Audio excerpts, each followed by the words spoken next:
네, 제가 기도하고 저희 시작하도록 하겠습니다. 좋으신 하나님, 오늘도 저희에게 말씀 앞으로 나오는 은혜를 허락하시니 감사합니다. 오늘도 주님 주신 말씀을 어떻게 우리가 또 보고 해석해야 되는지 함께 나누고 또 이 말씀을 가지고 씨름해 볼 때 우리 가운데 성령의 지혜를 허락하여 주셔서 정말 하나님 말씀을 통해서 하나님을 알아가고 하나님과 더 가까워지는 그 은혜가 우리 삶 가운데 날마다 있을 수 있도록 하나님께서 함께하여 주시옵소서. 모든 것 감사드리며 살아계신 예수님 이름으로 간절히 기도드렸습니다. 아멘. 네, 오늘은 말씀 묵상 훈련, 말씀에 머물다 세 번째 시간입니다. 그래서 우리가 첫 번째 시간에는 말씀 묵상이 무엇인지에 대해서 함께 말씀을 나눴었고요. 네, 두 번째 시간에는 말씀을 관찰, 해석, 적용. 저희가 전반적으로 지금 우리가 말씀 묵상 훈련할 때 이 가장 세 가지를 중점적으로 할 텐데 관찰하고 해석하고 적용하는 이 세 가지를 우리가 이제 계속해서 훈련을 해볼 거예요. 그래서 지난주에 우리가 말씀 관찰하는 훈련을 했었잖아요. 그래서 말씀 관찰이라고 했을 때 말씀 관찰이 어떤 거였죠? 무엇을 보고 관찰이라고 그랬습니까? 그렇죠. 네, 팩트를 끝까지 동사까지 하셔야 되는데. 어.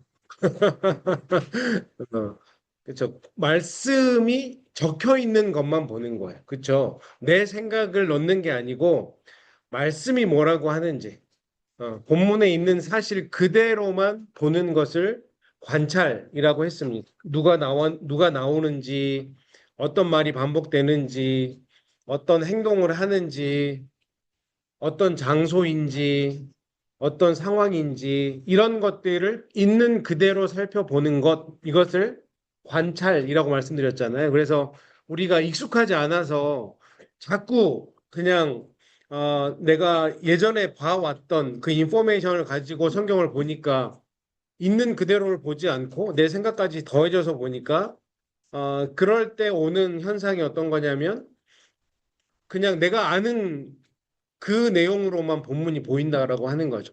그래서 일단 지금 저희가 가장 애써보고 훈련해야 되는 거는 말씀 관찰 훈련을 매일매일 좀 힘써 보셨으면 좋겠어요. 그래야 그 관찰이 잘 이루어져야 해석과 적용이 더 풍성하게 나온다라고 말씀을 드렸습니다. 그래서 오늘은 이제 그 관찰, 우리가 지난주에 한번 연습해 봤는데 그 관찰 다음에 나오는 해석, 그러면 그 관찰을 바탕으로 우리가 말씀을 어떻게 해석해야 되는지 이것을 오늘 함께 공부하고 또 한번 훈련해 보려고 합니다. 그래서 이 관찰만 하고 멈춰버리면 성경이 이런 내용이구나 라고 그치기 때문에 사실은 본문이 주는 이제 은혜를 받기에는 관찰만으로는 어려울 수 있다라고 하는 거죠. 그래서 결국 해석을 통해서 오늘 제가 제목을 해석이라고 붙였지만 그 옆에 본문 중심의 뜻 붙들기라고 하는 제목도 제가 붙여놨거든요. 그러니까 본문 중심의 뜻은 뭔가? 그러니까 사실은 관찰을 하면 다양하게 보이지만 그 다양함 속에서 하나님이 가장 강조하는 게 무엇인가 이것을 발견해 나가는 게 해석이라고 할 수 있습니다. 그래서 우리가 오늘 해석을 하면서 본문 중심의 뜻이 무엇인지 이것을 한번 배우고 또 한번 실천해 보도록 하겠습니다. 어, 해석이란 무엇인가? 먼저 우리가 이런 공부를 먼저 해보면요. 해석이라고 하는 것은 성경 본문이 말하는 바를 이해하는 거예요.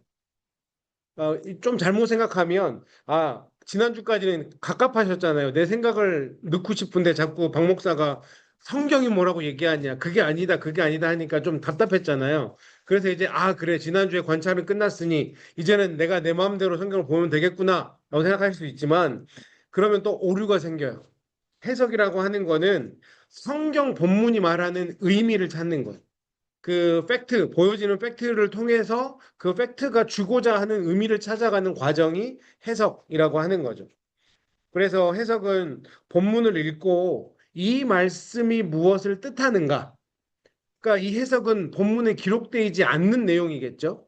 어, 이것을 찾아가는 게 해석입니다. 그래서 사실은 지금부터는 관찰은 우리가 익숙하지 않아서 그렇지만 쉬워요. 글자 그대로 보면 되니까. 그런데 해석부터는 좀 더 신중해야 됩니다. 적혀지지 않는 그 내용을 찾아내는 거니까. 우리가 흔히 얘기하는 행간의 의미를 찾아야 되니까. 그래서 해석은 좀 더 주의 깊게 해야 되고 더 훈련하고 연습해야 되는 것입니다. 제일 중요한 거는 뭐냐면 내 생각을 집어넣는 게 아니라 본문이 무엇을 뜻하고자 하는가를 찾아내는 것. 본문이 실제로 말하는 것을 찾아가는 것을 해석이라고 하는 거죠.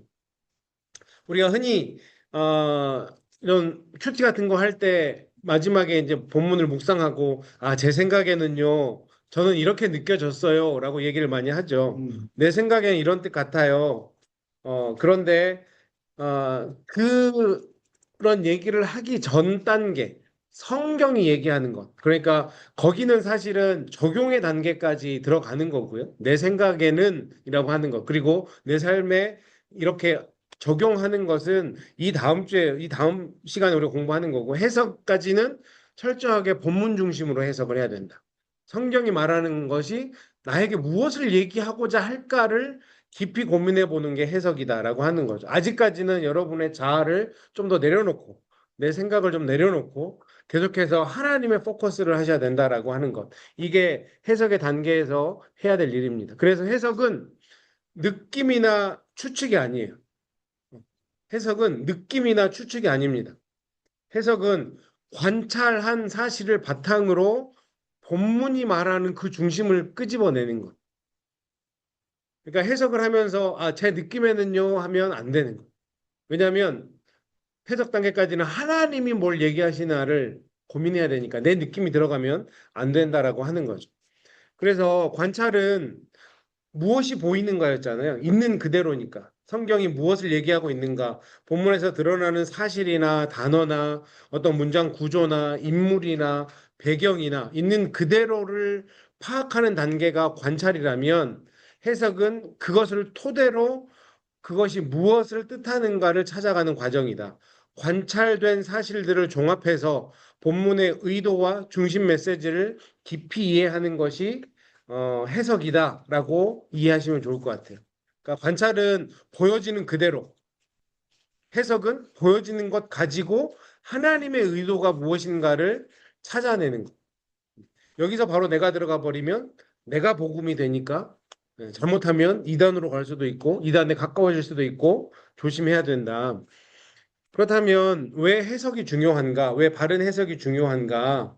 해석이 중요한 이유는 세 가지로 제가 뭐 설명을 해볼 수 있는데 첫 번째는 본문의 뜻을 바르게 알아야 바르게 적용할 수 있는 것. 지난주에 제가 옷의 단추 꿰는 얘기를 했잖아요. 관찰부터 이 단추가 잘 꿰져야 적용이 잘 나오는 거거든요.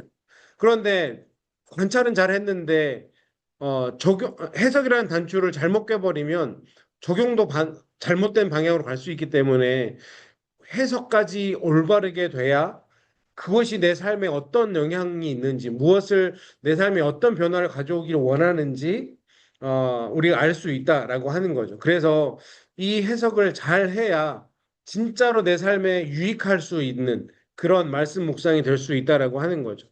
잘못 이해하면 당연히 적용도 잘못될 수밖에 없죠.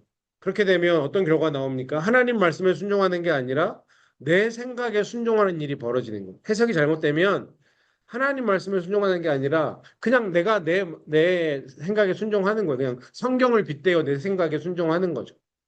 흔히 얘기하는 내가 복음이 돼버릴 수 있으니까 조심해야 된다라고 하는 거예요. 우리가 뭐 그냥 쉽게 얘기하면 하나님이 잃어버린 자를 찾으러 오셨다.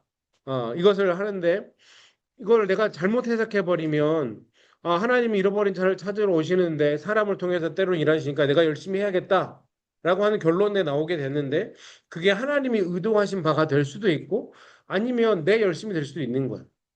교회 안에 목회를 해보면 어, 죄송합니다. 우리 교회는 당연히 없다라고 저는 생각을 하고요. 참 목회를 하는데 힘들게 하시는 분이 어떤 분인 줄 아세요? 뭐 여러 분이 있겠지만 어, 난감하게 힘들 때가 언제냐면 굉장히 열심히 하는데 그게 도움이 안 될 때가 있어요. 음. 그러면서 이제 뭐 집사님, 권사님 이거는 이렇게 이렇게 하시면 좋을 것 같아요라고 얘기를 하면 그때부터 이제 상처를 받기 시작하는 거예요. 내가 이렇게 열심히 했는데 목사가 나를 몰라준다. 근데 그게 왜 그렇게 나오냐면 그 앞에 지금 말씀 묵상으로 하면 관찰과 해석이 안 된 상태에서 적용을 해버리니까 그러는 거예요. 지금 교회의 어떤 상황이고 내가 무엇을 해야 되는지를 적어도 리더십들과 잘 상의를 하고 그 열정을 쏟아내면 좋은데 그냥 내 생각에 내 경험에 내가 이렇게 하면 내가 열심히 하니까 인정해 주겠지 좋아해 주겠지 그런데 그렇게 안 될 때가 좀 있더라고. 네, 그냥 무턱대고 하는 열심히 때로는 공동체를 더 힘들게 할 수도 있다라고 하는 사실. 그래서 해석이 참 중요한 것 같아요. 그러니까 그분의 섬김은 해석이 잘못된 거죠. 해석이 잘못된 채 적용을 해버리니까 교회도 힘들고 열심히 하는 그분도 힘들고 그러니까 그렇게 되면 안 되는 거잖아요. 그러니까 적용보다 정말 해석이 중요한데 이 해석을 잘해야 된다. 두 번째로 왜 해석이 중요하냐면 이 해석을 잘하면 감상과 느낌에 머물지 않게 해주는 거예요.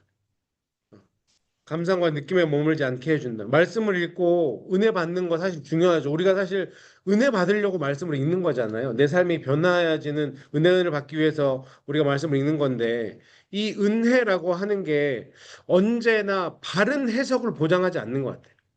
그러니까 이 은혜가 굉장히 주관적이에요. 잘 생각해 보면 내가 은혜 받았다라고 느끼는 그 순간이 그냥 뭔가 나에게 만족이 돼서 내가 은혜 받았다라고 생각하는 때도 있다라고 하는 거거든요. 그러니까 감동은 받을 수 있는데 뜻을 잘못 해석하는 경우가 생긴다라고 하는 거죠. 그래서 내가 은혜 받았다라고 했을 때 다시 한번 점검해 보면 왜 그런가? 이 본문이 무엇을 얘기하는가? 이것을 우리가 반드시 체크를 해봐야 되는 거예요. 그래서 해석을 잘 해야 올바로 된 은혜를 받을 수 있다. 안 그러면 그냥 내 감정이 터치를 받은 거지 은혜가 아닐 수도 있거든요. 그냥 내 상황이나 내 감정, 지금 내 무드에 이 말씀이 나에게 그냥 어떤 그런 상황을 극복하게 한다거나 그 기분을 좀 풀어주는 거지. 정말 은혜랑은 달라질 수도 있기 때문에 해석을 하는 것이 굉장히 중요하다라고 할 수 있습니다. 세 번째로 해석은 본문 중심으로 하나님을 바라보게 하기 때문에. 아까 제가 처음에 지금 계속 강조하고 있는 게 해석은 하나님의 뜻을 찾는 거라고 말씀드렸잖아요. 그러면 그 본문이 무엇을 얘기하는 게 무엇이 얘기하는지에 대한 집중이기 때문에 이 해석을 잘 하면 진짜 하나님이 무엇을 원하시는가 그 하나님을 바라볼 수 있게 해준다라고 하는 거죠. 이 해석의 과정에 빠져버리면 자꾸 나만 보게 되는 거예요. 이 말씀이 나에게 어떤 기분을 주는가? 이 말씀이 나에게 어떤 터치를 주는가? 좀 위험할 수 있거든요. 그렇게만 가면. 그래서 우리가 해석을 하면서 우리 관찰 때도 그런 질문을 하는데 하나님은 어떤 분으로 나타나시는가? 관찰과 좀 더 깊이 들어가는 게 이제 해석이 되는데 하나님이 어떤 분으로 나타나는지 그것에 대해 더 집중을 해야 되는 거예요. 예수님은 어떤 일을 하시는지 이 본문은 하나님의 마음을 어떻게 보여주는지 계속해서 말씀 묵상할 때 집중해야 될 것은 하나님이라고 하는 거죠. 자꾸 내 상황을 먼저 끌어들이고 자꾸 내 감정이나 지금 나를 거기다 끌어들이는 게 아니라 철저하게 하나님 위주로 말씀 묵상을 하는 게 가장 중요하다. 그리고 마지막에 가서 나를 그 본문에 가져와야 되는 거지. 미리 가져와 버리면 잘못되는 경우가 너무 많다라고 하는 것. 그래서 잘된 해석은 자기 중심에서 본문 중심과 하나님 중심으로 옮겨준다라고 하는 거죠. 그래서 우리 해석할 때 자꾸 내 마음 가운데 내가 기준 삼아야 되는 거는 내가 지금 하나님 관점으로 이 본문을 보려고 하고 있는가? 하나님이 우리에게 무엇을 얘기하고자 이 본문을 주셨을까? 이것을 계속해서 끊임없이 살피는 게 해석의 중요성이다라고 할 수 있습니다. 그러면 해석할 때 우리가 예로 들면 어떤 것들을 질문할 수 있을까? 보편적으로. 그러니까 해석은 그냥 막연하게 하는 게 아니고요. 질문을 가지고 해야 되는 거죠. 왜 하나님이 이 본문을 주셨을까? 그 질문부터 시작하는데 좀 더 구체적으로 이 본문은 누구에 대해서 얘기하는 건가? 이거를 한번 보실 필요가 있는 거예요. 등장인물이 우리가 지난주 관찰했을 때 바디메오를 봤잖아요. 그렇죠? 그때 등장인물이 누구누구 나왔었죠? 바디메오 나왔겠죠? 예수님 나왔고 제자들 나왔고, 네, 무리들이 나왔어요. 그렇죠? 굉장히 많은 등장인물이 나왔거든요. 그러면 하나님이 그 모든 사람들의, 물론 어떤 사람들을 통해서도 우리가 어떤 걸 끄집어낼 수 있겠지만, 그 중에서, 그 인물들 중에서 하나님이 누구에게 가장 포커스를 하고 있는가? 해석의 단계에서는 그걸 좀 더 깊이 봐야 돼요. 관찰에서는, 아, 내가 놓친 게 없나를 봐야 되는데, 해석의 단계로 들어가면 그 인물들 중에서 누구에게 집중하고 있는가?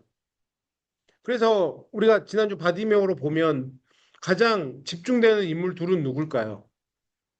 그 본문 자체에서. 바디메오와 예수님. 그렇죠? 그러면 일단 바디메오와 예수님 중심으로 먼저 보는 거예요. 그리고 가장 큰 중심, 핵심, 왜 이 사건을 예수님을 통해서 하나님이 하게 하셨나를 고민해 보는 거죠. 그래서 이 본문은 누구에 대해서 얘기하는가, 가장 중심은 어디인가, 일단 중심부를 먼저 그렇게 살펴야 된다라고 하는 거죠. 두 번째 질문은 그러면 오늘 그 내가 읽는 그 본문이 가장 강조하고 있는 핵심은 뭔가? 인물을 강조했다면 그 인물을 통해서 내용을 강조할 거 아니에요. 그렇죠?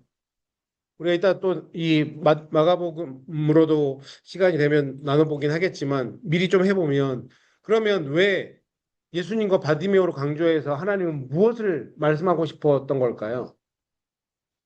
지난주 거좀 생각이 안 나실 수 있지만 그냥 불쌍해서 눈만 띄워주게 그러니까 보게 해주려고 하는 의도는 아니었을 거잖아요. 그렇죠? 하나님이 예수님이 바디메오 눈을 뜨게 해준 것은 물론 그 인생을 뭐 불쌍히 여기기도 하셨겠지만 다른 많은 사람들한테 거기 함께 있었던 사람들한테 주는 메시지가 분명히 있었을 거거든요. 그렇죠? 그러면 무엇을 의도하고 가장 보편적으로 무엇을 의도하고 바디메오에게 눈을 뜨게 하셨을까? 네, 사실 이거는 뭐 고민이 좀 필요하긴 합니다. 지금 당장 이렇게 물어본다고 답이 나오지는 않는데, 그러니까 바디메오 그 이야기를 잠깐 생각해 보면 부르짖었죠, 바디메오. 심지어 주변에서 야, 너 조용히 해라고 했는데 더 크게 부르짖었어요. 그러면 그 상황을 통해서 아, 우리가 부르짖어야 되는구나. 정말 나에게 그런 간절함이 있다면 주변에서 뭐라고 해도 나는 하나님께 부르짖어야 되는구나. 우리가 출애굽기 공부할 때 그 이스라엘 백성들의 노역 가운데서 내가 더 이상 못 살겠습니다. 부르짖었다라고 하는 출애굽기 1장 8절이었나요? 하나님께 부르짖음 그 자아크라고 하는 히브리 단어를 제가 강조해 드린 적이 있는데 하나님은 부르짖는 것에 대해서 귀하게 보시는구나 라고 하는 것을 바디메오를 통해서 우리가 느낄 수 있겠죠. 그러면서 그 출애굽기와도 그렇게 연결이 되면 하나님은 그렇게 보편적으로 그 사람들의 상황과 형편을 알고 계시지만 그들이 스스로 하나님 앞에 나와서 부르짖기를 원하시는구나 라고 하는 메시지가 그 해석이 될 수 있는 거죠. 그런데 이제 각자의 상황에 따라서 적용점이 달라질 수 있는데, 그런데 이제 이런 메시지, 이런 해석이 되고 나면, 만약에 지금 내 삶 가운데, 진짜 간절한 기도 제목이 있다거나 했을 때, 내가 더 부르짖으라고 하나님이 나에게 부르시는구나라고 적용점이 갈 수 있는 거죠. 그래서 뭐 그리고 나서 또 어떤 사람은 뭐 바디메오가 나중에 내 겉옷도 버리고 지난주 제가 말씀드렸던 것처럼 아직 그러니까 눈이 아직 다시 보게 된 상황이 아닌데 예수님께 뛰어나갔다라고 했어요. 그리고 또 예수님 모든 걸 다 버리고 예수님을 따랐다라고 했잖아요. 그러면 나는 예수님을 잘 따르고 있는가? 그게 나에게 좀 강조점으로 다가오면 그 부분을 가지고 내 삶의 적용 포인트로 가져가는 거죠. 분명히 이 바디메오가 부르짖었다라고 하는 것도 하나님이 강조하고 싶은 포인트이기도 할 거고요.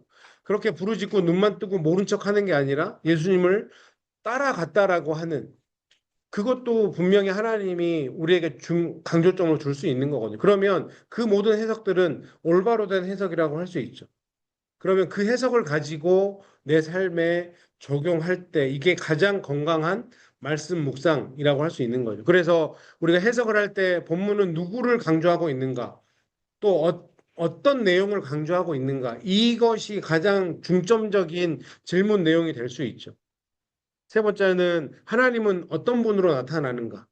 그러니까 무엇을 강조하느냐 이것과도 좀 연관돼서 보여질 수 있는데, 그러니까 하나님 성경은 사람의 태도를 배우는 책이 아니라 하나님을 배우는 책이거든요. 그러니까 성경은 내가 이런 존재야라고 우리에게 하나님이 사용 설명서처럼 준 게 저는 성경이라고 생각하거든요.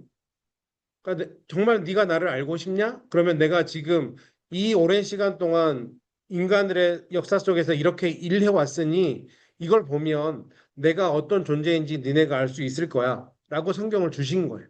그러면 그걸 보고 하나님이 어떤 분인지를 우리는 배워야 되는 거죠. 그렇기 때문에 우리가 말씀 묵상할 때 하나님이 이 본문 속에서 어떤 분으로 나타나고 있는가? 바디메오 얘기로 하자면 하나님은 고쳐주시는 분이죠. 인생을 변화시켜 주시는 분이죠. 뭐 그런 식으로 우리가 해석할 수 있다라고 하는 것입니다. 또 바디메오의 부르짖음을 들으시는 분이다. 아, 하나님은 사람의 부르짖음을 들으시는구나. 그럼 나도 부르짖어야겠다. 어, 그렇게 적용해 나갈 수 있는 거. 뭐 지난주 관찰에도 비슷하게 얘기했지만 반복되거나 중심이 되는 단어나 표현이 무엇이 있는가. 결국 반복은 강조거든요. 예수님이 진실로 한 번 한 적도 있고요. 진실로라는 단어를 안 쓴 적도 있고요. 진실로 진실로 2번 쓴 적도 있어요. 2번 쓴 거는 그만큼 더 중요하다는 거거든요.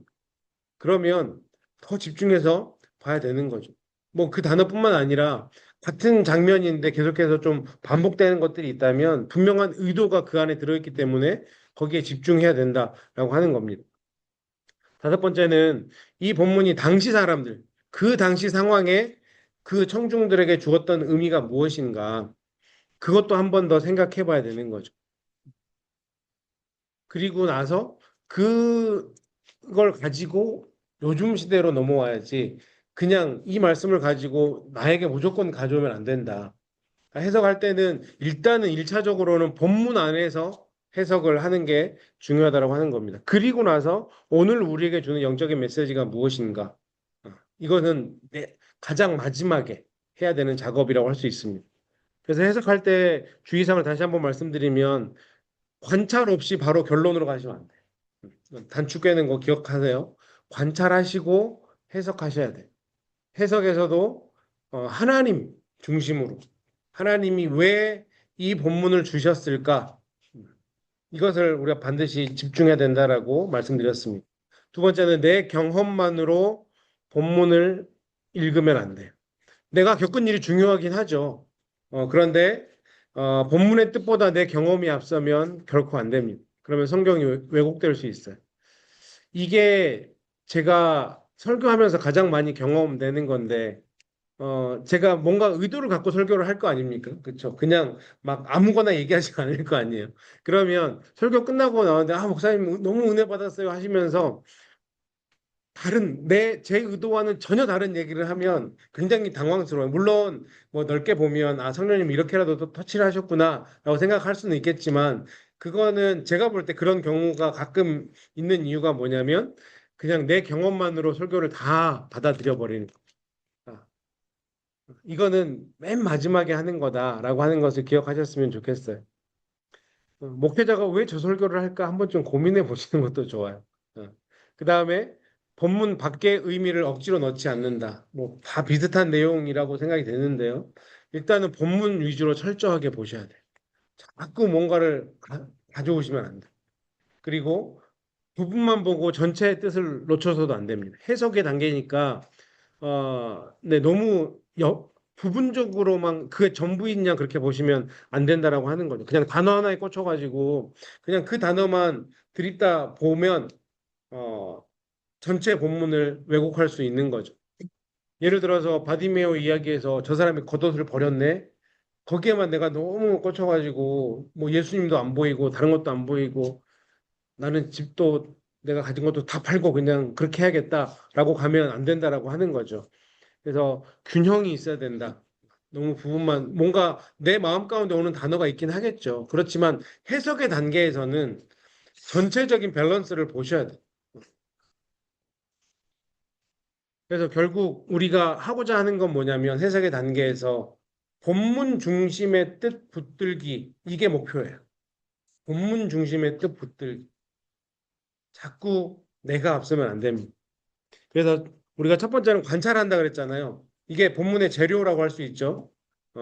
그 본문에 나오는 팩트가 뭔지, 단어가 뭔지, 문맥이 뭔지, 상황이 뭔지, 누구누구 나오는지 이런 것들을 다 수집하는 게 관찰이에요. 그러니까 요리를 하자면 재료들을 먼저 다 준비해 놓는 게 관찰이에요. 그리고 나서 해석은 그 준비된 재료를 요리를 하는 거죠. 수집된 재료들을 연결하고 조합해서 본문의 뜻을 이해하는 것. 이것을 해석이라고 합니다. 그렇게 해석을 하고 나서 해석의 마지막에 그러면 중심 뜻이 뭘까? 가장 의도하는 게 뭘까?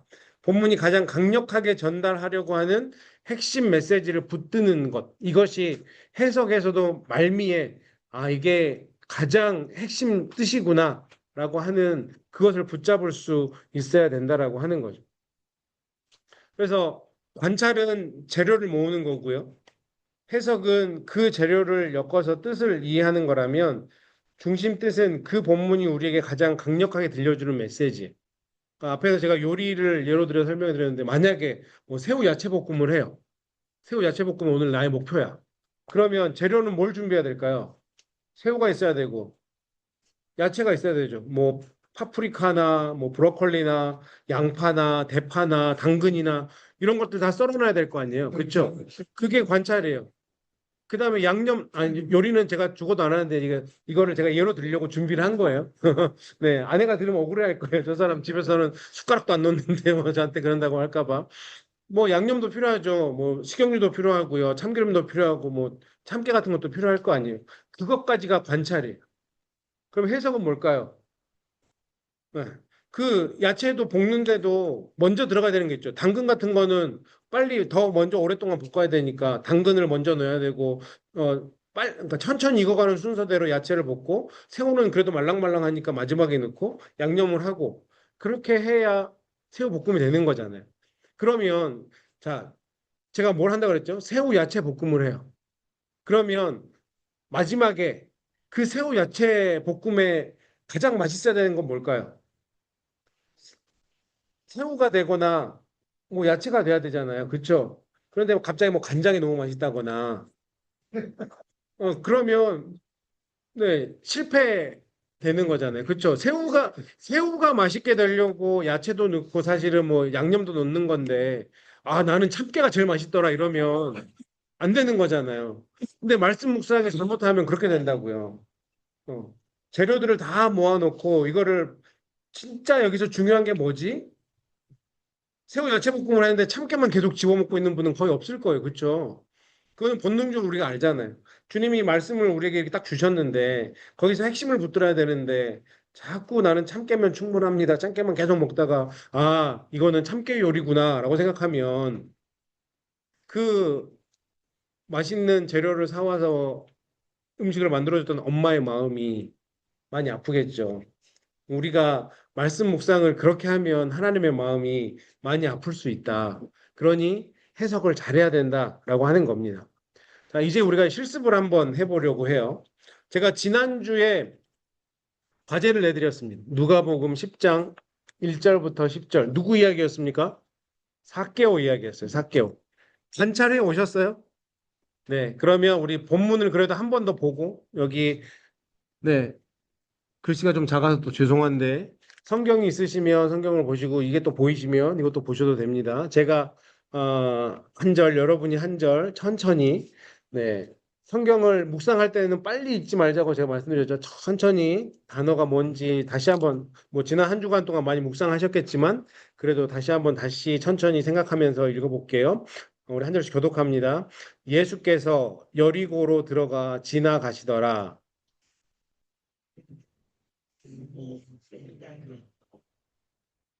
그가 예수께서 어떠한 사람인가 하여 보고자 하되 키가 작고 사람이 많아 할 수 없어.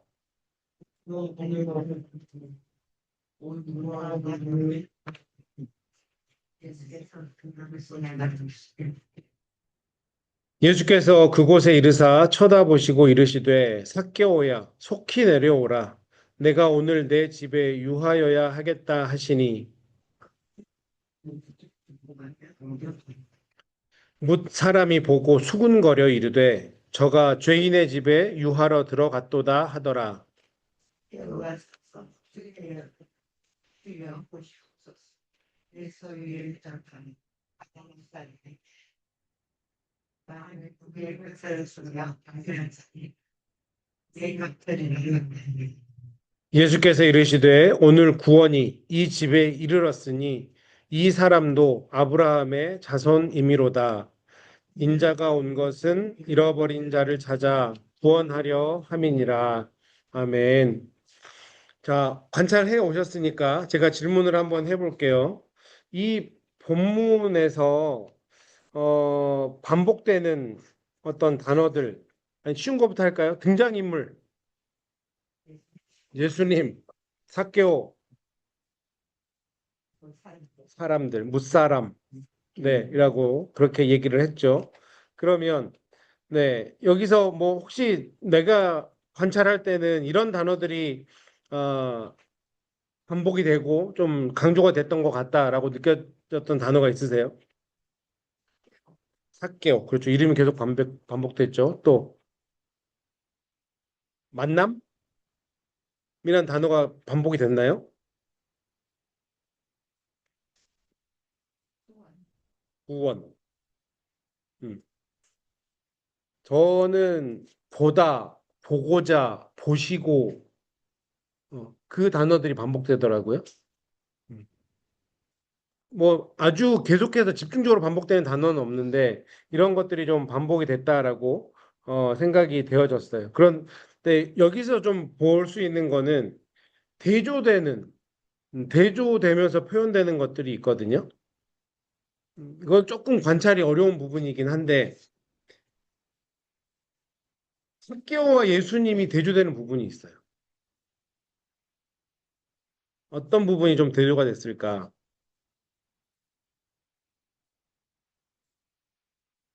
삭개오가 예수 네, 속히 네, 급히 음, 내려와 네, 맞습니다. 그거를 굉장히 네, 잘 관찰하셨어요. 네, 네. 그거를 굉장히 중요한 부분이죠.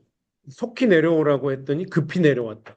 물론 속히와 급히가 한국말 다르지만 뜻은 완전 똑같잖아요. 그러니까 뭐 거기서 이제 우리가 해석을 하면 삭개오가 하나님 그 예수님 말씀에 즉각적으로 순종했구나. 라고 하는 면에서 또 적용 부분까지 잘 갈 수 있는 네, 좋은 관찰이라고 할 수 있습니다. 제가 네, 음,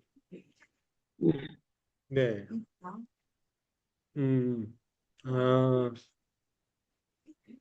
네. 네. 네. 맞다. 음, 음, 내려오자. 음, 나 급히 내려와. 나 그게 부분이다. 통했네요. 그쵸? 네, 그렇죠. 네, 그 너무 교회 다니는 사람은 다 음, 음, 이거 구원의 역사가 이루어지는 장이라는 걸 몰랐어요. 네, 음, 근데 이걸 보고 요번에 몇 번 읽으면서 구원의 역사가 지금 여기서 일어나고 있는 거죠. 네, 네, 맞아요. 네. 그렇죠. 네, 일단 그 관찰에서 그렇게 이어졌다는 부분에 대해서 참 좋은 것 같아요. 그러니까 그렇게 속히와 급히라고 하는 그 관찰에서 이렇게 이어질 수 있는 거죠. 그래서 천천히 보는 거, 여러 차례 보는 게 굉장히 중요하다라고 할 수 이것은 있습니다. 그룹마다 알파로 표현되며 이런 체계로 정의되고 그 값은 대략 137세분의 1입니다. 네, 여기서 아마 중요한 건 이것은 아, 장차원량이라는 뜻입니다. 잠깐만요. 아마 뭐 AI가 자동적으로 켜져 있을 수도 있을 것 같아요. 네, 요즘에 이제 이런 경우들이 네, 종종 생겨납니다. 제가 잠깐만. 제걸 네, 일단 네, 강의를 이어가도록 하겠습니다. 또 혹시 여기서 제가 이제 대조된다라고 했던 거는 삭개오가 예수님을 보고자 하는 그런 마음이 있어서 나무로 올라갔잖아요. 그런데 예수님이 삭개오를 먼저 불렀어요. 그러니까 뭐 아까 뭐 우리 김윤 집사님 그들의 마음이 통했다라고 하는 부분으로 같이 이어질 수 있는데 삭개오를 뭐 예수님은 당연히 또 신이니까 그 마을에 이미 들어갔을 때 지금 이 상황이 펼쳐졌을 때 벌써 예수님의 계획은 다 있었겠죠. 그렇지만 그렇게 그런 과정을 통해서 삭개오의 마음 아까 김 집사님 말씀하셨던 것처럼 그 삭개오가 거기서 급히 내려올 수 있었던 거는 벌써 이 예수님의 마음도 삭개오가 알았다라고 하는 거죠. 그런데 이 대비되는 대조되는 이 두 광경이 그들의 목적이 똑같았구나라는 생각을 하게 되더라고요. 그래서 이런 것들도 관찰하면서 볼 수 있는 그리고 어, 무리들이 수군거렸다라고 하는 그 장면. 그러니까 왜 수군거렸어요? 무리들이? 그렇죠. 죄인의 집에 들어가니까 그걸 통해서 지금 이 삭개오라고 하는 사람이 어떤 대우를 받고 있겠구나 이런 것들도 충분히 잘 알 수 있고 어 그런데 사람들은 수군거렸는데 삭개오는 거기에 개의치 않았던 거예요. 삭개오는 뭐 어서 오십시오를 한 거죠. 즐겁게. 그리고 심지어 내 소유의 절반을 주겠다라고도 얘기를 했고 그러니까 이 모습들을 통해서 주님이 어떤 일들을 펼쳐 가시는지 잘 보여줄 수 있다라고 하는 거죠. 사람들의 시선과 예수님의 시선이 다르구나.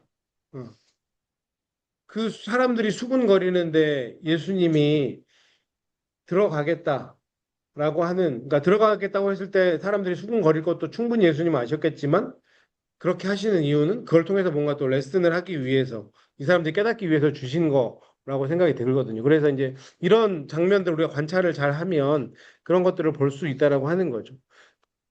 동사를 혹시 한번 파악해 보셨습니까? 여기에 나오는 동사들.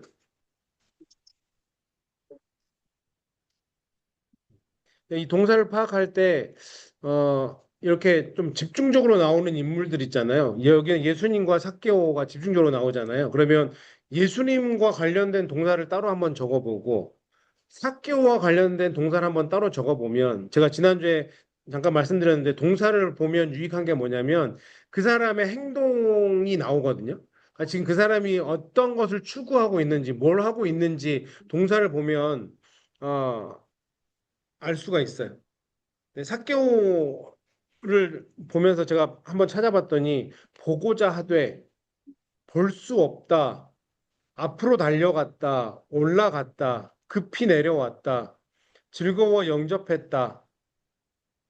이 지금 삭개오의 행동을 통해서 이 사람의 마음 상태가 너무 보이는 거죠. 처음에는 보고자 하는 마음이 너무 강했고 그런데 그 마음에 충족이 되니까 너무 기쁜 마음으로 예수님 앞에 나아갔고 그의 삶을 변화시킨 거죠. 예수님은 어떻습니까? 예수님은 들어가 지나가시더라 라고 하는 동사가 있었고 우러러 보셨다 이르시되 얘기하신 거죠. 내려오라 내가 유하여야 하겠다 구원하겠다 이런 패턴을 보면서 예수님은 벌써 이렇게 이 사람을 구원하기 위해서 생각하셨고 행동하셨구나. 이제 이러면 이런 해석과 더불어 적용점으로 가보면 오늘 새벽 말씀과도 똑같은데 주님이 늘 먼저 찾아오신 것을 성경은 얘기하잖아요. 우리가 아직 죄인 되었을 때 너희를 내가 구원하러 왔다라고 주님 얘기하셨던 것처럼 삭개오의 이야기를 통해서도 똑같은 거예요. 삭개오는 사실은 물론 이제 이렇게 되면 이제 설교로 넘어가는 거겠지만 마음에 번민이 있었겠죠. 지금 이 사람은 남모를 고민이 있었던 거예요. 세상적으로는 떵떵거리면서 하는데 뭐 우리가 많은 설교를 들어서 아시겠지만 계속해서 사람들로부터 따를 당했겠죠. 텍스 컬렉터니까. 뭐 자기네를 힘들게 하는 사람이니까 같이 하고 싶은 마음이 없겠죠. 그러니까 나는 재산은 많은데 내 삶이 힘든 거야, 지금. 같은 동네에 살지만 어울리지도 못하고. 그런데 예수라는 사람의 소문이 들렸어요. 이 사람을 만나면 내 삶에 뭔가 변화가 생길 수 있을까? 라고 하는 아주 작은 희망의 씨앗이 있었던 거죠. 마침 동네로 들어오신다고 하니 만나고 싶었던 거예요. 그런데 이 삭개오의 마음속에는 내가 이 사람을 만나면 과연 변화가 될 수 있을까? 아니면 내가 이 사람을 만날 수나 있을까? 이 사람이 나를 알아보기나 할까? 이런 아마 소망은 있었지만 희망이 그렇게 넘치진 않았을 텐데 주님이 먼저 삭개오가 자기 고민을 얘기하지도 않았어요. 그렇죠? 주님은 다 알고 계셨던 거죠. 당연히 다 알고 계시죠. 그러면 이런 것들을 통해서 우리의 해석의 단계로 넘어와 버리면 내 아픔을 주님이 알고 있구나. 지금 내 고민을 주님이 알고 계시는구나. 내가 주님이라고 부르기만 해도 내 모든 문제를 해결해 주실 수 있는 분이구나. 라고 해석이 되고 적용이 될 수 있는 거죠.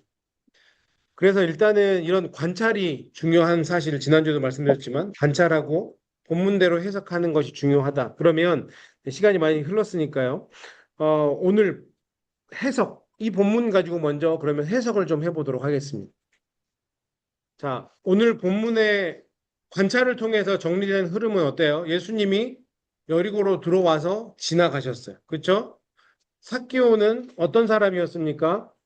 세리장이었고 부자였어요. 그런데 그가 예수님이 어떤 사람인지 보고자 했는데 왜 볼 수 없었어요? 키가 작아서 볼 수가 없었어요. 그래서 그 사람이 했던 행동이 뭡니까?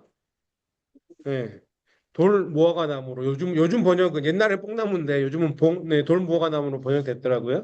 뭐 그래서 아마 성경마다 좀 번역이 다를 수 있는데 최근 버전은 돌 무화과 나무에 올라갔습니다.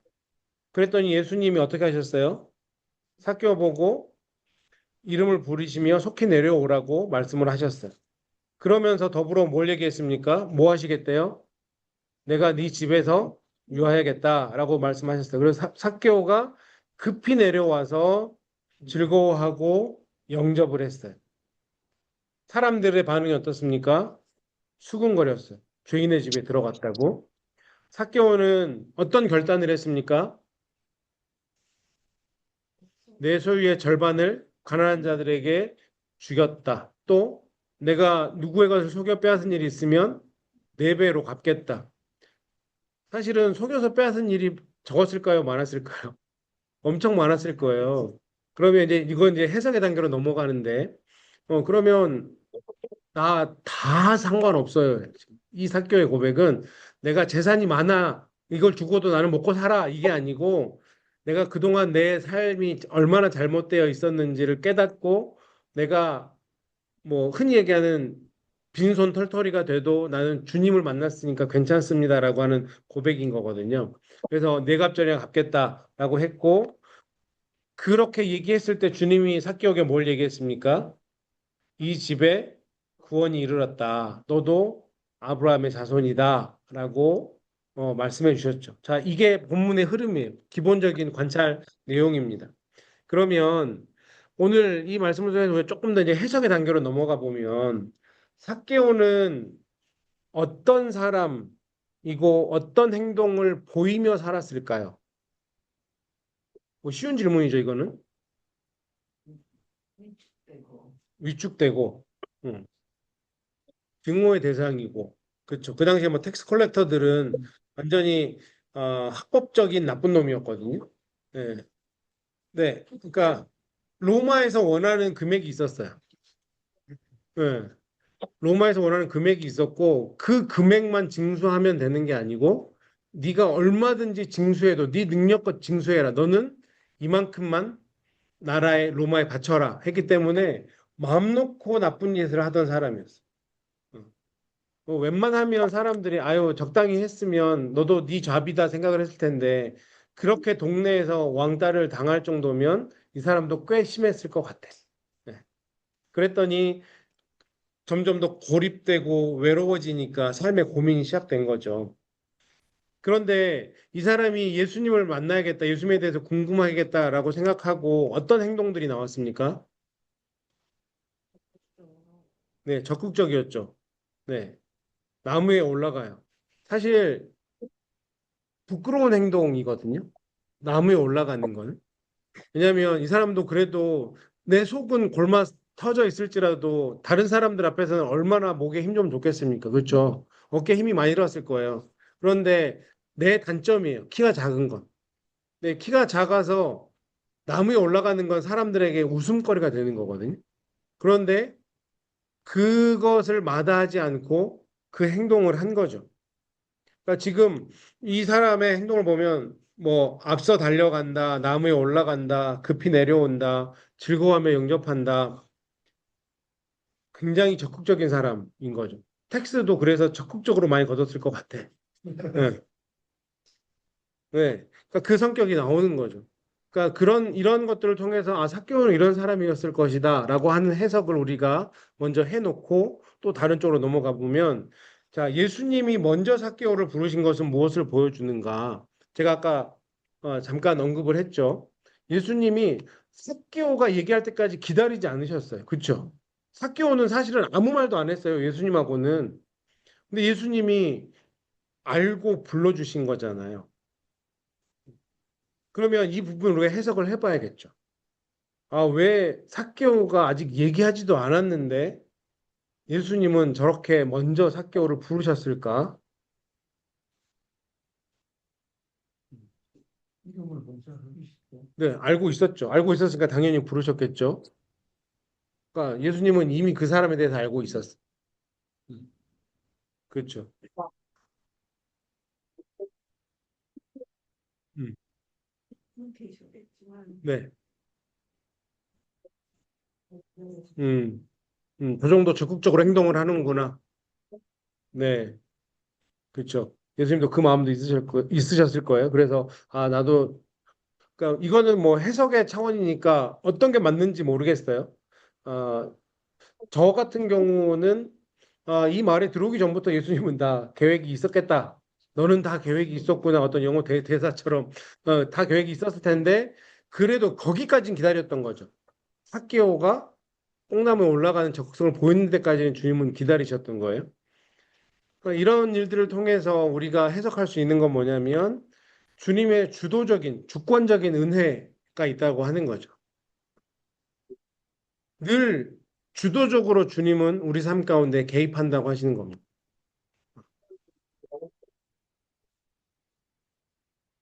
삭개오가 주님을 보려고 했는데 먼저 이름을 부른 분은 예수님인 거예요.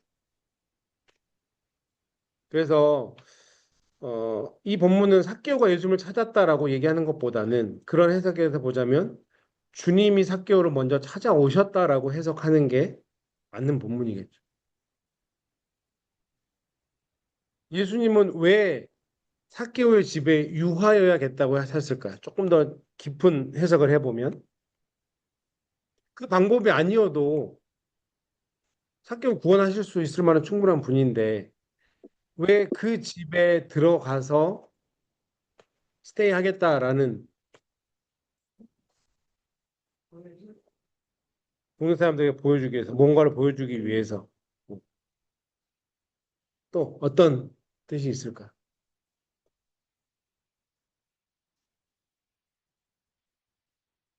신교를 신교를 하겠다.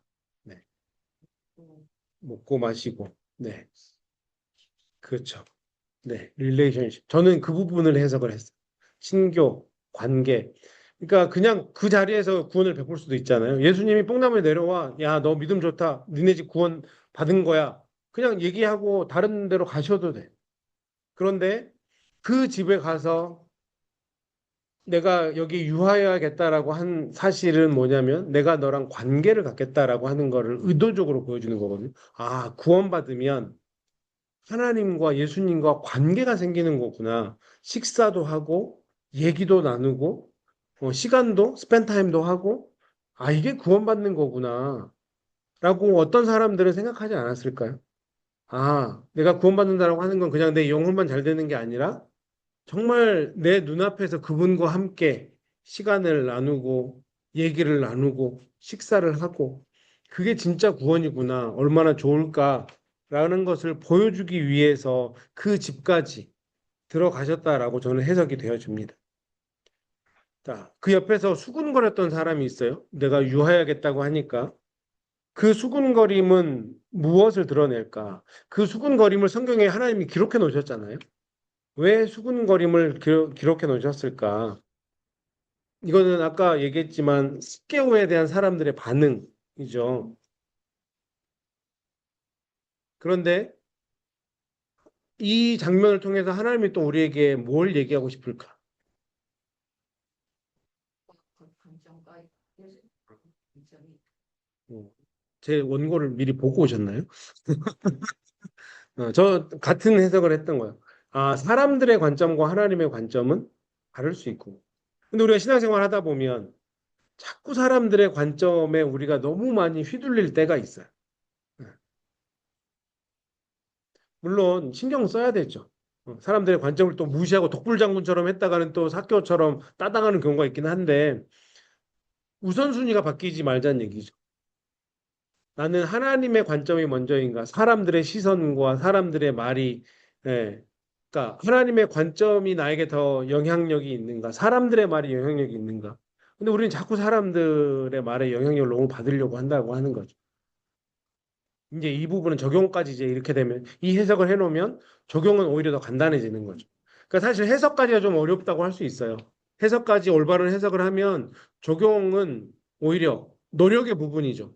그것을 아는 것을 넘어서 살아야 되니까 다음 시간에 우리가 그걸 얘기할 텐데 자 다섯 번째로 사개오의 변화된 반응은 무엇을 얘기해 주는 걸까요? 사개오는 예수님을 만난 뒤에 삶의 태도가 180도 그렇죠. 540도가 바뀌었다고 할 수 있어요. 첫 번째 어떤 태도가 바뀌었습니까? 가치관 전에 아주 현실적인 거 그렇죠. 재물에 대한 생각이 바뀐 거, 그것도 가치관이라고 할 수 있어요. 네. 재물에 대한 태도가 바뀌었어요. 음. 사실, 그렇죠. 지갑이 달라지면 그 사람이 완전히 달라진 거라고 할 수 있죠. 왜냐하면 우리가 물질 세계를 살아가니까 그 사람이 어떻게, 어, 돈의 흐름을 보면 이 사람이 지금 어디에 관심이 있는지 아는 거죠. 근데 예수님과의 그러니까 그 변화를 통해서 이 본문이 우리에게 주고자 하는 것,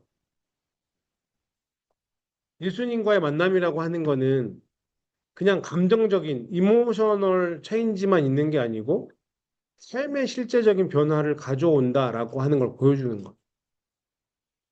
사실 제일 어려운 거 한 거잖아요. 그렇죠? 예수님 만나서 구원받았으니까 됐다. 내가 오늘 밤에 쏜다. 하룻밤 쏘고 끝낼 수 있어. 그동안 내가 너무 미안했다. 흔히 얘기하는 골든벨 한번 울릴 수 있어요. 그런데 그게 아닌 거잖아요. 이 사람은 갚겠다. 네 배나 갚겠다. 사실은 뭐 아까 얘기했지만 누구의 것을 속여 빼앗은 일이 있으면 내 갑절이나 갚겠나 했으면 그 마을은 다 이 얘기를 들었던 그 마을 사람들은 다 축제였을 것 같아. 나 갑자기 뭐 주식 상장된 것처럼 내가 그때 빼앗길 때는 억울했는데 네 배나 됐다고? 너무 즐겁지 않았을까라는 생각은 해봐요. 근데 이 사람의 재물의 가치관이 바뀌는 것은 이것을 통해서 성경이 우리에게 얘기하고자 하는 건 뭐냐면 삶이 변했다라고 하는 거예요. 삶이 변했다. 그냥 예수님 만나서 구원받아서 내가 기쁘고 감사하고 감격한 게 아니라 삶의 변화까지 가져온다라고 하는 거죠. 자, 그러면 가장 중요한 것. 이 본문의 중심 메시지 한 문장으로 써보면 뭘까요? 이건 정답이 있는 건 아니에요. 각자마다 다 다를 거예요. 나에게 주는 중심 메시지는 뭔 것 같으세요? 어떤 부분이 이 해석해 놓은 부분 중에서 어떤 부분이 나에게는 가장 중요하다고 생각되셨습니까? 잃어버린 자를 찾아 구원하시는 예수님. 네, 그렇죠. 그것도 정말 예수님은 이렇게 우리를 구원하시는구나라고 보여줄 수도 있죠. 또 다른 부분이 있으십니까? 예수님이 먼저 그렇죠. 네, 네. 해석해 놓은 거에서 가져오는 거니까 예수님 먼저 찾아오시는구나. 이게 나한테 굉장히 큰 임팩이 있을 수 있어요. 네, 굉장한 사실이거든요. 그건 예수님이 나 다 알고 있구나. 야, 내가 이렇게 밤마다 마음 아파하는 거 주님 알고 있구나. 내가 주님만 해도 주님은 내 마음 다 아시겠다. 또 내 삶 가운데 찾아오시겠다라고 이어질 수 있는 거죠. 또 중요한 중심 사실은 뭘까요? 우리 집에 오신 주님, 자, 저는 동사를 꼭 얘기해야 된다고 말씀드렸습니다. 우리 집에 오신 주님이 싫을 수도 있고, 좋을 수도 있고, 나가세요 할 수도 있고, 3일 더 있으세요 할 수도 있고, 음, 네. 주님과 친교를 해야겠다. 주님과의 만남은 정말 인격적인 만남이구나라고 하는 그 해석을 우리가 가져올 수도 있겠죠. 음, 네. 친교를 해야겠다는 이제 다다음 주 저희 적용 부분에서 네, 할 수도 있겠지만 네, 중요한 부분을 가져온 거예요. 그런 주님과의 만남은 그냥 내가 구원을 얻는 데서 그치는 게 아니라 그런 깊은 릴레이션십. 주님은 그걸 원하시는구나. 깨우치면서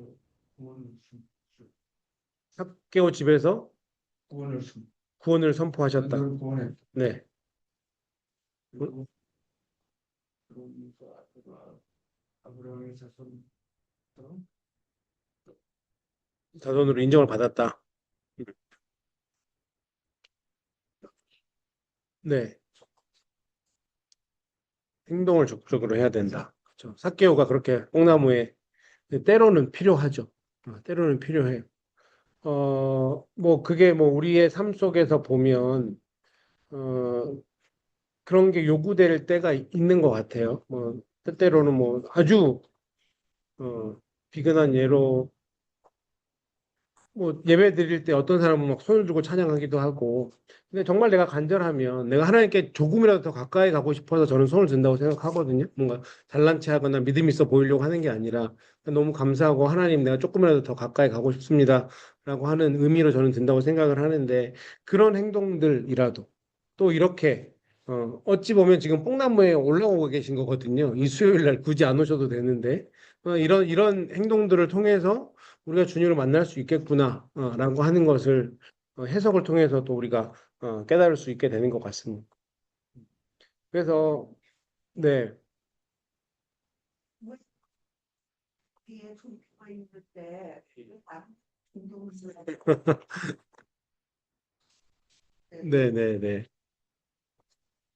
음, 하고는 담배 딱 물고 음, 그리고 받은 사람이 음, 자기가 이제 큰 일을 하다가 어떤 큰 일이 닥치니까 그렇게 성경에 보고 싶더래요. 얘는 성경이 어디 있을 텐데 하면서 그걸 막 찾는 그 적극적인 어떤 기도 혼자서 네, 네, 그냥 고민하고 저거 하지 않고 풀어보려고 하지 않고 그때 이제 예수님은 항상 우리 옆에 찾아주게 기다리고 계시다가 우리 남편이 이제 그렇게 하고 활동을 통해서 하나님 이끄시는 게 그렇죠. 좋은 네, 네, 적극적인 네, 중요합니다. 그렇죠. 내가 찾으려고 하는 그 노력 가운데 주님이 역사할 때가 굉장히 많은 것 같아요. 아닌 것 같긴 하지만 스트레스 디아스를 저 좋아 안 해요. 거기 굉장히 사람의 감정을 이렇게 분위기를 만드는 그래서 거기 갔다 온 사람은 뜨거운 거 걷다가 내려오면 싹 잊어버려요. 그러니까 어떤 감정에 의해서가 아니라 내가 진심으로 신기호처럼 떨어질지도 모르는 나무를 올라가는 어떤 행위 그렇죠. 그거가 감정하고 좀 다른 것 같아요. 네. 그 부분을 저희가 사실은 이제 크리스찬들이 가장 유념해야 될 부분이라고 생각을 해요. 근데 뭐 저도 뭐 트레스 디아스를 직접 해본 사람은 아니지만 그런 것들을 통해서 그런 변화가 있기를 바라는 마음에서 하셨을 거예요. 그리고 이제 그렇게 감정을 건든다기보다는 그렇게 마음을 몽글몽글하게 좀 이렇게 녹여놔야 네, 삶의 변화가 쉽게 나오니까 그렇게 했는데 이제 그거를 그냥 긍정적으로만 소비하신 분들은 집사님이 얘기하셨던 대로 그거는 아주 긍정적인 의미가 아닐 수 있겠지만 또 어떤 분들은 또 그걸 통해서 삶의 사개오처럼 내 삶의 변화가 되는 분도 있긴 할 거지만 집사님이 얘기했던 부분은 저희가 진짜 늘 생각을 잘 해야 될 것 같아요. 그러니까 그냥 내가 은혜 받았다가 그 의미가 뭐냐면 그냥 내 감정이 뜨거워졌다가 은혜 받았다는 결코 아닐 거란 말이죠. 그런데 우리는 자꾸 그런 식으로 소비를 하니까 은혜가 값싼 은혜가 돼버리는 거죠. 그 은혜는 내 삶의 변화를 목적으로 하는데 그 자리까지 그러면 내가 내 마음이 뜨거워졌으면 이제 삶의 변화로 바꾸는 건 내 몫인 것 같아요. 그것까지 주님이 이렇게 막 소 물 먹이려고 콧줄에 뚫어서 저수지로 데려가는 그것까지는 주님은 안 하신다고 생각하거든요. 그렇다라고 하면 그런 어떤 모티베이션을 받았으면 해야 되는 거는 또 내 역할이라고 할 수 있죠. 그래서 오늘 우리가 사케오의 이야기를 봤는데, 그러니까 관찰하고 해석 이 부분이 어찌 보면 한 80%까지는 중요한 것 같아요. 잘 관찰, 재료를 잘 모아 놓아야 되고 엉뚱한 재료 가져오시면 안 된다고 했죠. 아까 얘기했던 우리 그 뭐죠? 새우 야채 볶음을 했는데 막 돼지고기 맛이 난다. 그러면 내 테이스팅이 완전히 잘못됐던지 아니면 이전에 팬을 안 닦았던지, 그러니까 관찰이 잘못된 거죠. 관찰할 때 팬을 깨끗이 닦아야 이게 제대로 된 맛을 알 수 있는데 그렇게 안 하고 대충 아무거나 가져와서 하면 해석도 망가질 수 있다. 그렇기 때문에 관찰도 잘해야 되고 해석도 본문 중심의 해석. 자꾸 내 생각이 들어가면 안 되고 하나님이 무엇을 의도하셨는지를 묻는 작업이 해석이다라고 하는 것을 늘 염두에 두면서 말씀 묵상에 들어가셔야 된다라고 하는 것을 기억하셨으면 좋겠습니다. 그래서 오늘 뭐 바디메오까지는 우리가 못할 것 같고요. 제가 숙제 내드리는 건 뭐냐면 이 누가복음과 지난주에 공부했던 바디메오 그 두 가지 이야기를 통해서 그럼 우리가 지금 이제 관찰도 하고 이 바디메오도 해석을 한번 해보세요. 두 주가 있잖아요. 저희가 다음 주에는 저희가 아웃 오브 타운이라서 못 모이니까 두 주 동안 한 주 한 주씩 잡아보시고 적용을 잡아와 보세요. 그러면 내가 이렇게 관찰하고 이렇게 해석을 했는데 나는 어떻게 변해야 되지? 나는 어떤 변화가 있어야 되지? 라고 하는 그 적용점을 찾아와 주세요. 제가 설교할 때도 여러 차례 말씀드리지만 내 남편이 내 아내가 이렇게 변화되었으면 좋겠다로 가시면 안 돼요. 그냥 나만 보세요. 내가 어떤 변화가 있었으면 좋겠다. 나는 이렇게 내 삶에 적용을 해봐야겠다. 거기까지 가야 말씀 묵상을 하신 거예요. 정말 작은 거 하나라도 내 삶의 변화가 이어지는 것을 하나님이 원하시기 때문에 말씀 묵상의 자리에 우리를 부르시는 거거든요. 그러면 이 두 가지 이야기를 통해서 나는 어떻게 내 삶에 적용을 하고 어떤 변화를 내가 가져올 것인가. 네, 삭개오의 이야기와 바디메오 이야기 이 두 가지를 통해서 한번 적용점들을 한번 찾아와 보시면 좋을 것 같습니다. 어렵지 않겠죠? 네. 다음 주에는 아니 일단 다음 주. 네. 네, 다음 주에 제가 그 회의 때문에 뉴저지에 다녀와야 돼서 다음 주는 한 주 방학하고 그 다음 주 수요일에 모이도록 하겠습니다. 네, 그래서 한번 공부해 보시고 또 제 지난 주 수요일 날 끝나고 이제 보통 집에 가면서 어머니랑 통화를 하거든요. 그리고 제가 오전에 했던 거를 보내드려요, 강의를. 어머니 들으시라고. 엄마는 어려워서 못하겠더라. 그래서 제가 어머니한테 어려운 게 아니고 익숙하지 않은 겁니다. 목사 엄마가 못하겠다고 하면 권사 장로 집사님들이 하시게 성도님들은 더 못하겠다고 하지 않겠냐. 그렇게 얘기하지 마시라 제가 어머니한테 막 그랬는데 익숙하지 않은 거예요. 여러분 어렵다고 느껴지시면 안 되고 익숙하지 않는 거예요. 왜냐하면 20년, 30년, 40년 신앙생활 해오셨는데 어려울 일은 아니거든요. 그러니까 이걸 내가 여러 차례 반복해서 해보면 이거는 충분히 되는 거다. 라고 생각하시면 될 것 같아요. 그러니까 익숙하지 않은 단계지 어려운 단계는 아니다. 네, 그렇게 생각하시면서 관찰하고 해석하고 적용하는 단계로 묵상하는 훈련을 좀 계속해서 제가 내준 숙제가 아니더라도 해보시면 분명히 유익하실 겁니다. 네, 풍성해지실 거예요, 삶이. 네, 하루가 풍성해질 거니까 한번 믿어보시고 한번 해보시면 좋을 것 같습니다. 혹시 오늘 공부하시면서 궁금했던 점이나 아니면 또 뭐 얘기하고 싶은 점 있으신가요? 예, 내가 돈을 갚겠다 그랬더니 부모님 집에 이르렀으니 네. 왜이 집에 이르렀다고 하십니까? 제가 생각할 때는 구원이 이 집에 이르렀다고 하는 거는 이 삶의 변화, 가치관이 바뀐 거잖아요. 진짜 구원이 뭘까를 봤을 때 진짜 네가 구원을 받았으면 그러니까 이르렀다라고 하는 거는 과거형이거든요. 그러면 그 고백을 한 순간부터 이 사람은 하나님의 존재를 인정하니까 할 수 있는 고백이거든요. 아까 얘기했던 물질의 가치관이 바뀌는 것. 저는 이게 가장 마지막에 바뀐다고 생각해요. 내가 하나님의 백성으로 살아갈 때, 사실은 우리가 싸워야 되는 게 만몬의 신과 싸우는 거잖아요. 이 땅 가운데는. 어쩔 수 없이 물질과 우리가 이 물질의 주인이 누구냐를 고백하는 게 신앙의 고백이라고 저는 생각을 해요. 하나님이 주인이다라고 인정하는 것과 내가 주인인 것처럼 살아가는 것. 결국에 그 싸움이거든요. 그런데 지금 삭개오는 자기가 주인 삼았던 물질을 내려놓은 거예요. 이건 아무 필요가 없습니다. 그러니까 내가 갖고 있는 것 중에서 어느 정도 내에서 이 사람들을 내가 갚아줄게요가 아니다라고 제가 말씀드렸잖아요. 내가 거지가 돼도 이제는 내 삶의 주인이 완전히 바뀌었음을 고백하는 거라고 생각하기 때문에 진짜 하나님이 원하시는 구원이 이 집에 이르렀다. 완전 그렇게 가치관의 변혁이 일어났고 하나님만이 내 삶의 주인이다라고 하는 것을 인정했기 때문에 그래서 주님이 이렇게 뭐랄까 더 교육적인 차원에서도 이렇게 말씀하신 것 같다라는 생각을 해봅니다. 저는요, 예수님이 일부러 여리고까지 학교를 만나러 왔다. 이런 것까지 인정하고 싶어요. 네네. 미리 알고. 네네.